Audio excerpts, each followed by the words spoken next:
Hello and welcome to Blindman Speaks. So that's kind of this series' name now. I haven't done any titles and graphics for it, but I'll get those sorted out maybe for next time. In this episode I'm going to talk a bit about Hardline, a bit about CTE and a bit about some hardware changes I've made. And in the background you've got some pistol-only domination play. So this is something I've been playing for fun in between doing the assignment videos. So I did 3 of the final stand assignments this week, and so it gets a bit monotonous and I end up playing something silly. And in this week's case it was pistol-only domination. So this week I've done 3 of the final stand silver assignments. We've had Mechanised Mayhem, Railgun Rampage, and there's Snowmobile Slayer, which will be going up on Monday or Tuesday. That leaves 2 left to do, so Hover Tank Harbringer and XD1 something. Can't remember what it's called. But basically the Levanov and the XD1 assignments still need to be done. Something will go up to do with the Frostbite assignment. There's not really much you can show about doing the assignment, but I'll show you what the Frostbite camo looks like.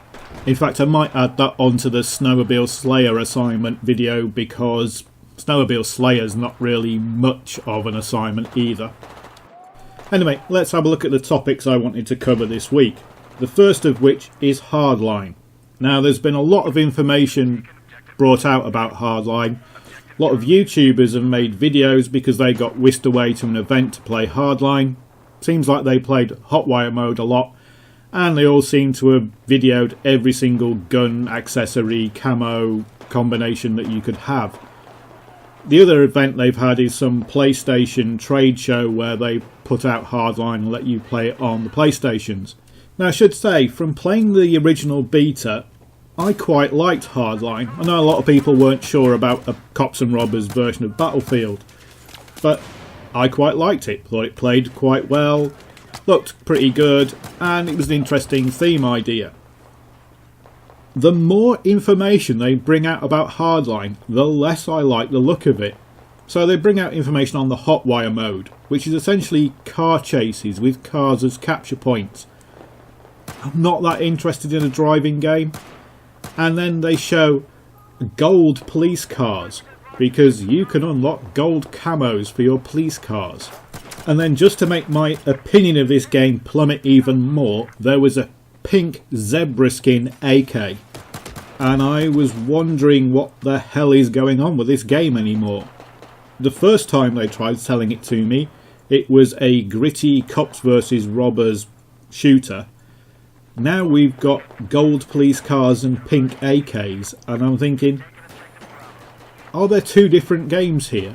Is there any relation between the single player, which is supposedly a gritty police drama, and the multiplayer, which has got Call of Duty guns in it?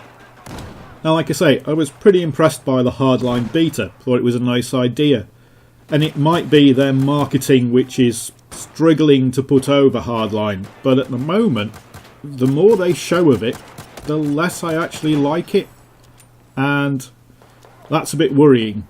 Now, I'm still going to be buying it, and I'm still going to be playing it, but I just think they're going around marketing this game horribly. And I'm starting to wonder, why has this game even got Battlefield in the title?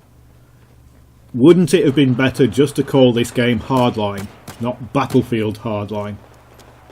Now I shall reserve judgment until the next beta, but I'm sorry Visceral, at the moment you're doing a really bad job of marketing this game to me as a Battlefield player. Right, the next topic is CTE. And there have been a few more changes to CTE. It's been a bit quiet while Final Stand has been doing its thing. But they've made another update, and one of the things they've let you do is change the colour of your hit markers, so you can make them stand out from your crosshairs or from the background. Especially on snow maps, people have realised you can't see those crosses.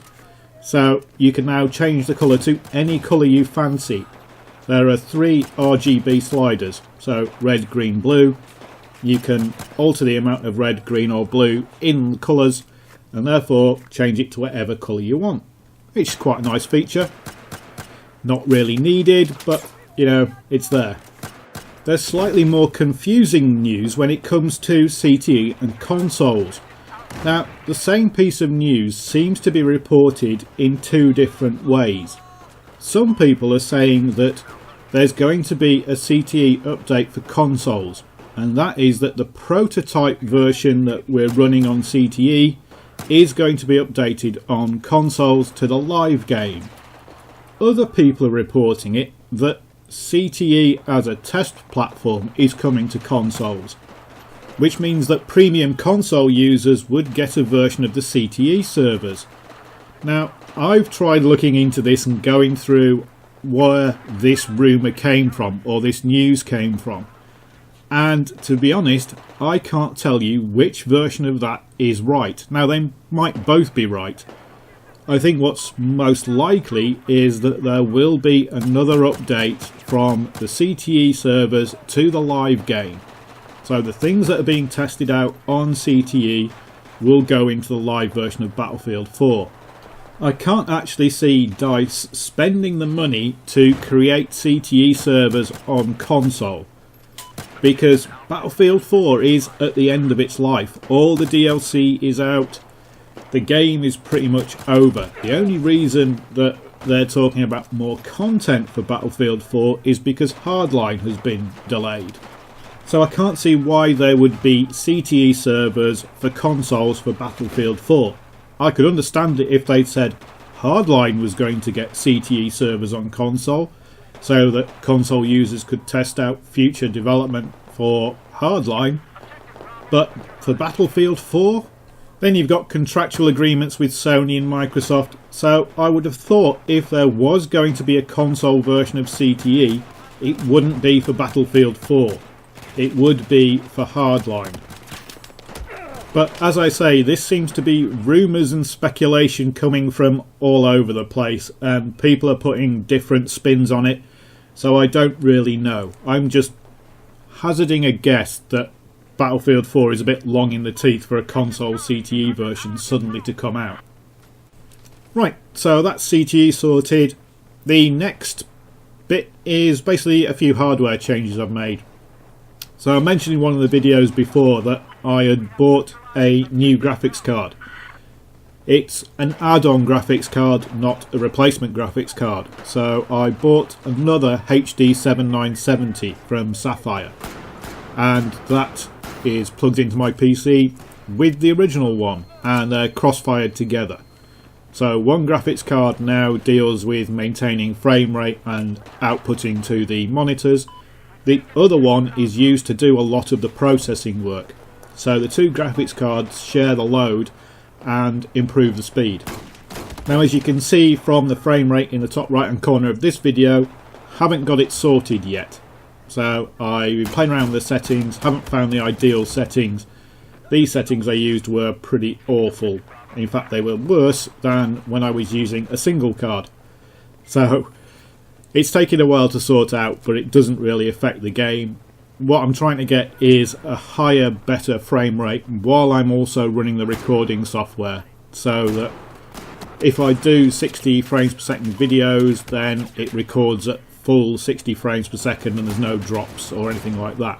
Recording software, of course, slows down the game because it's also using the CPUs and the graphics cards. I also had to replace the SpeedLink Medusa 7.1 headset that I had. For some reason it just stopped playing sound out of one ear. Fiddled around with the cable and it seemed like the cable was snapped in somewhere inside it, and it would occasionally come on if I fiddled with it or bent it. Now, the Medusa headset wasn't very old and didn't get a lot of use, so I was a bit surprised that the cable had gone on it already. So I had to replace it, and I simply went down to Maplin's and bought the first one that looked any good. So I now have a Corsair Raptor HS40 headset. Don't know if it's any good, sound comes out of it, which is pretty much all I need. Don't see the point in spending a ton of money on expensive headsets. It seems to do the job and it's comfortable enough. And while I was buying the headset, I also bought a new SSD drive because it was ridiculously cheap. I got a 256GB OCZ Vector for £79, and that's because OCZ have updated their range of SSD drives. I think they've changed the controllers in them and they've changed the casing a bit, and for some reason they've reduced them down to 240 gigabytes instead of 256. So this is one of the old range that Maplins were selling off cheap because they've got the new ones in stock. So that is going to go into my PC as a second SSD. So the first one has Windows and anything that needs to run quickly on it. This second one is going to be the recording drive. So I'm going to record anything that I'm capturing onto this SSD. Then anything that I want to keep, I will copy off onto one of the Seagate Barracuda 2TB drives that I have in my PC as well. With an extra graphics card and the new SSD, it should mean that high frame rate recordings are going to be a lot smoother. There's going to be more graphics processing power and there's going to be less of a bottleneck to record the actual videos to the hard drive.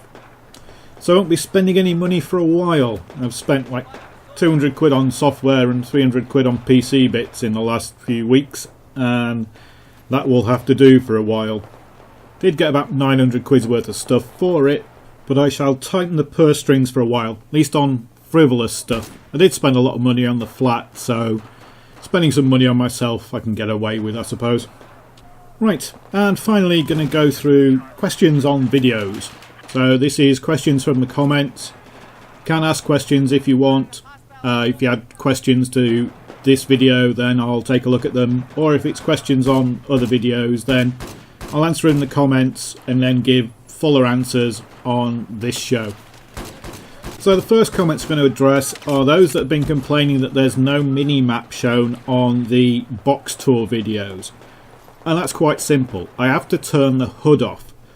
If I'm going to explore all over a map and show you various points and stand still pointing at bits of the floor, I can't do it on a server where there's a game playing because I'll just get shot or run over or sniped.